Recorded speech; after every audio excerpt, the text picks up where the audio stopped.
Hi there, traders. This is Brad Gilbert with FX Market Insight for Monday, the 8th of July. All right, coming to you a little later than usual for Monday, but let's get straight into it after a pretty hectic non-farm payrolls Friday. All right, now today's market conditions, well, normal Monday liquidity. Monday, after a big number, like the non-farm payrolls is, will take its time to sort of just feel itself out, and that's exactly what we've got. We've got the same core market drivers. They don't need too much of an introduction, the Brexit and the China situation. Now, the main thing that we've seen is, from last week, where the overall analysis, this section here, was pretty empty.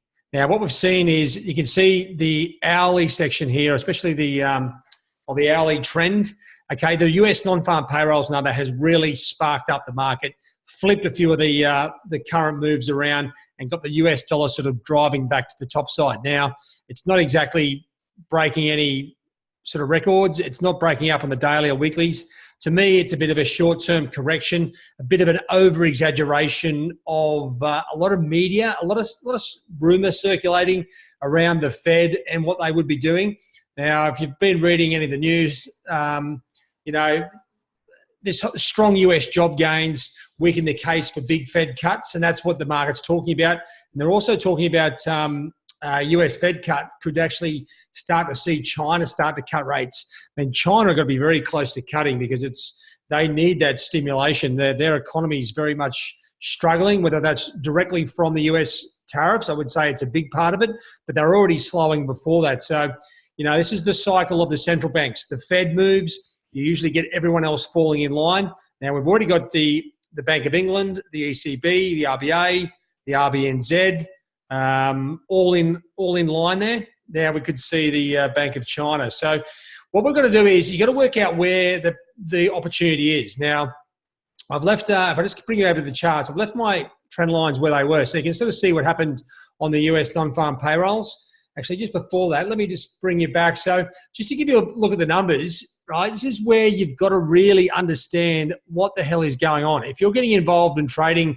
non-farm payrolls numbers, believe me, this is a burial ground for a lot of traders. Now, we had two major releases. The Canadian numbers, obviously, really weak Canadian numbers. Now, we did see, I'll show you dollar CAD, shot up massively to the top side. And that's because we had strong US numbers and weak Canadian numbers. Now, strong payrolls was just this number at the top. To me, 224 versus 160, that's pretty good. But you know what? It's not shooting the lights out of it. And the surprise for me was the move in the dollar, considering the two other key components that the market has been focusing on for some time, the average rate and the average earnings, both weaker. Okay, especially the unemployment rate. That should have really nullified that US non-farm payrolls. Now, the market, US, okay, don't forget, we had 4th of July on Thursday.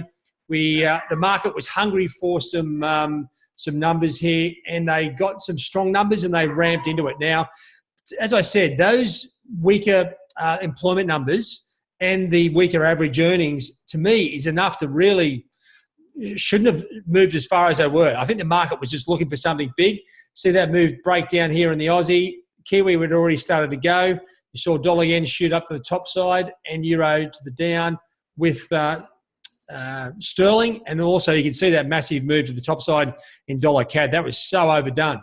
Now, the fact that those other numbers, right, were weaker, that's why we've seen a bit of a relief rally on the numbers, because basically Friday's trading was so hectic, it's almost like they were blindsided by the actual data. And what we're seeing is those average earnings and the unemployment rate sort of starting to come back into play. They're already talking about obviously taking some of the aggressive cuts from the Fed off the table. Yeah, that's great, but the damage has been done and the stops have been triggered below these lines. All right, so what we've got is a situation where on the hourlies, okay, if I bring you back across to the YFX Trading Hub, on the hourlies, yeah, we've got a lot of activity, okay? But to me, it's a lot of noise, right? We aren't getting, now, what you should be looking for, obviously, this is where the noise is, right? And what we're looking for is the bigger direction, the daily trend and the weekly trend, to line up with this. If anything, dollar CAD's been diffused somewhat.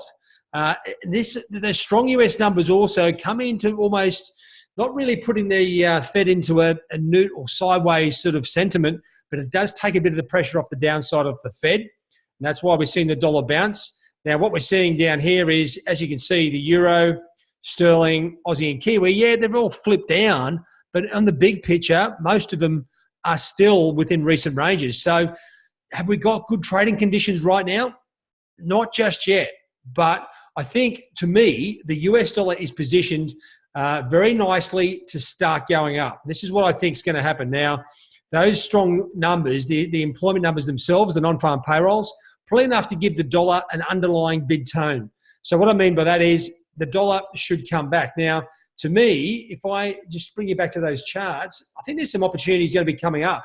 And this is where we can start to sort of match in the fundamental data with what's going on. Now, strong data, to me, the US dollar is going to be bid. I think there's a chance to sort of sell a lot of these currencies. They have broken down on rallies, even the buy dollar yen on a dip, although that's going to be a bit more geopolitical driven than just the dollar news.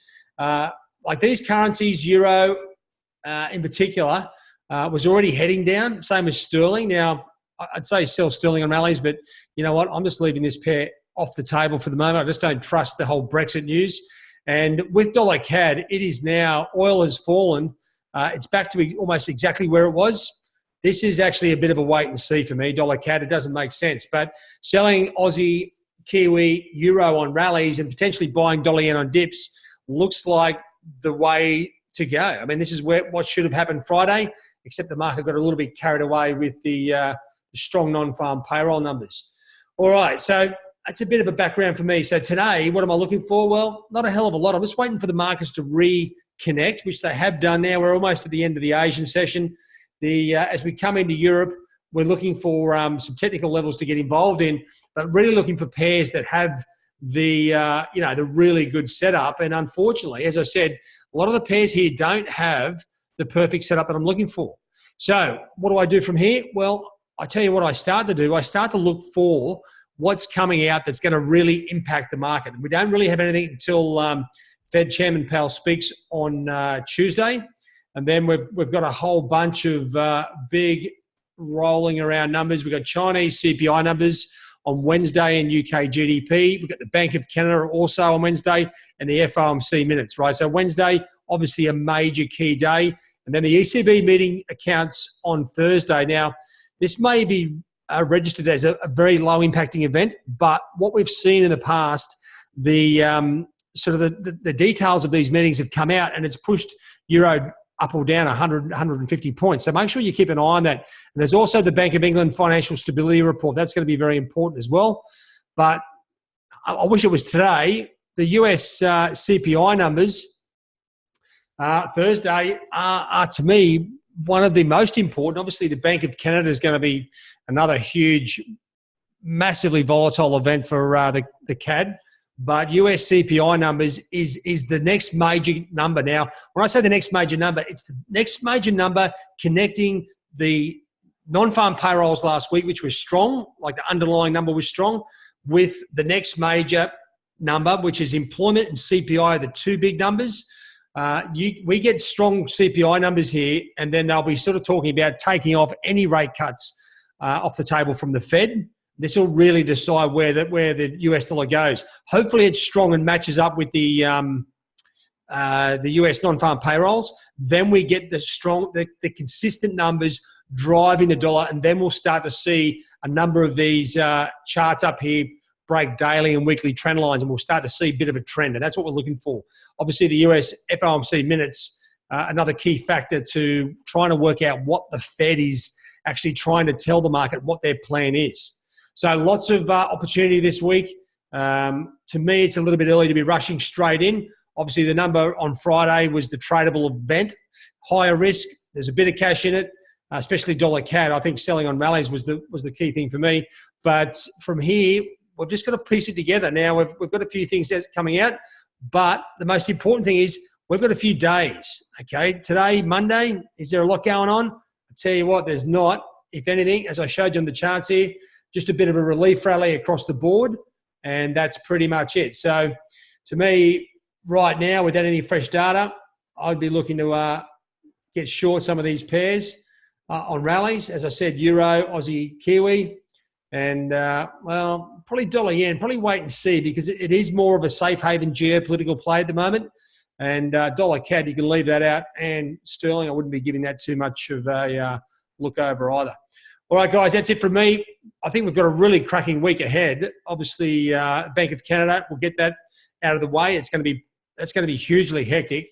But the Fed minutes and also the US CPI Friday, two major, very important events, which could give all of these currencies direction. And that's what we're waiting for. You know, patiently sitting here, waiting for these currencies to come into line and give us the gravy. This is where the gravy is. So just take it easy, get your charts up. Hopefully we get some formation here in the analysis, and that gives us the really clean trading opportunities. All right, guys, have a good week, and my apologies for the delay in the insight today. All right, guys, have a good one. Cheerio.